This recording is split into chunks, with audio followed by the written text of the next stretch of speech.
Just over a year ago, for the third time in my life, I ceased to exist. I was having a small operation in my brain. And I remember a sense of detachment, of falling apart, of coldness. And then I was back, drowsy and disoriented, but definitely there.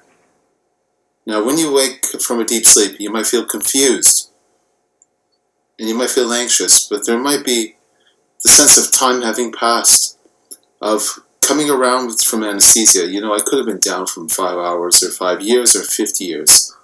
I just simply wasn't there. Anesthesia is a magical kind of thing. It turns people into objects and then back into people. This process is one of the greatest remaining mysteries. How does consciousness happen?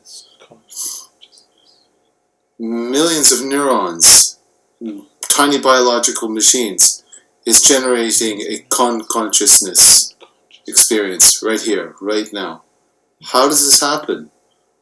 Answering this question is so important because consciousness, without it, there's no world, there's no self, there's nothing at all. And when we suffer, we suffer. And if we can experience, what about other animals? Do they also feel a sense of self? Do they feel like they have a sense of, like the iPhone or your phone? Maybe it has a sense of self. Now what about I? Now consciousness has less to do with our nature as breathing organism. It's different from intelligence. You do have to be alive. The story I'm going to tell you is that about ourselves in this world, about something like controlled hallucinations that happen through our living bodies. Now, you might have heard that nothing about how the brain and body reaches consciousness. Last 25 years, though, have seen an explosion of this research.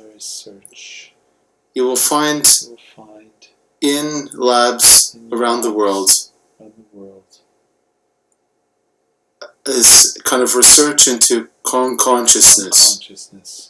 And I want you to think about this in the way you think about life.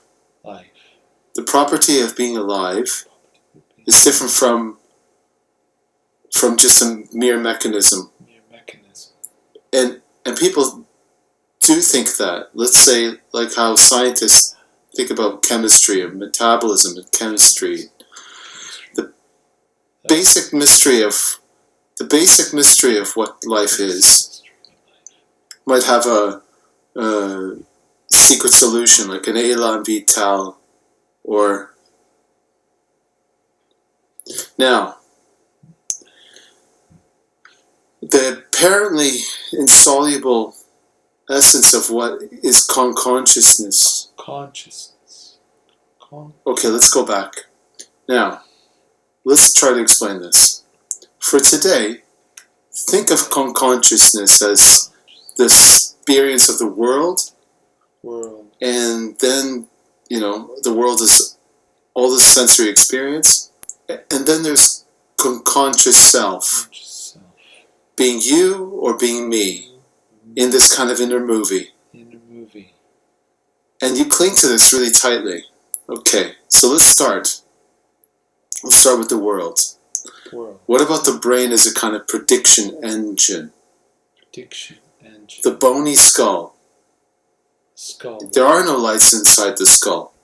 There are no lights. There are lots of things that are interrelated in the world. The bony skull. There has to be a process of informed guesswork. With prior beliefs in what there is. The brain doesn't hear what sees light. It's its best guess in terms of what we see in the world. light world. And you might have seen this illusion in the world. But what about if you try a test? Let's say, right behind me, look at 2 shades of gray. Now, they're probably both the same shades of gray. And if you look at what's behind me, try to see one side and the other. Now, really there's a single block of color, the same shade of gray. So what's happening here? What's happening here? The one shade is lighter than how the brain makes new predictions. Now, have a listen to this.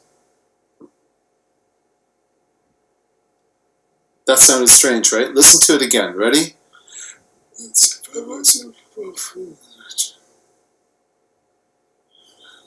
Now listen to this.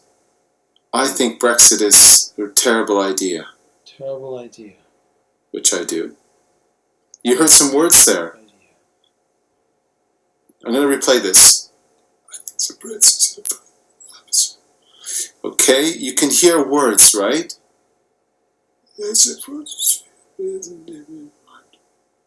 Okay, so what's going on here? What's going on?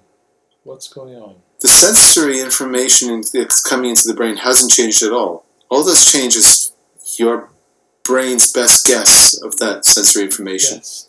And that's what changes your consciously here. Consciously. That deception.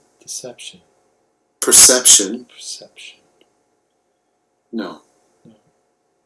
Oh, okay. Let's go back. All this stuff happens in the mind. We don't just passively perceive the world. We actively generate it. Inside out as much as outside in. Okay. Let's go back. Now, here we combine something like virtual reality, and it's immersive. In this video, you will see how this world is transformed.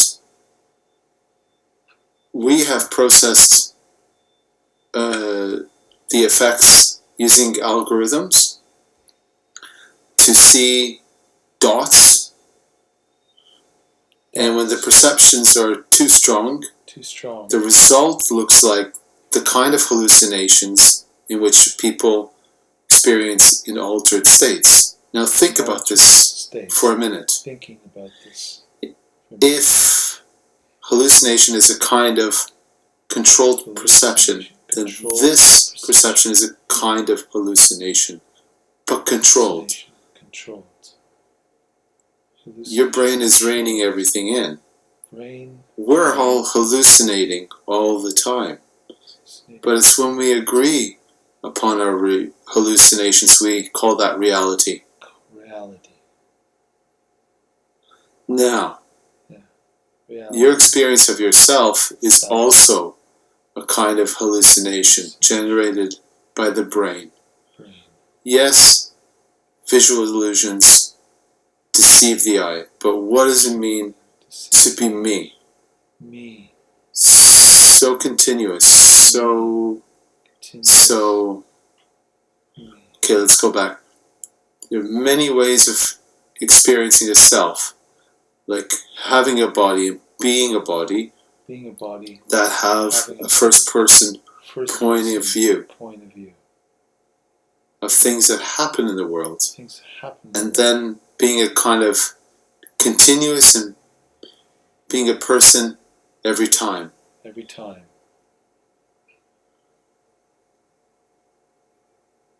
I think that's where we're going to have to hold this now. Thank you. Just over a year ago, for the third time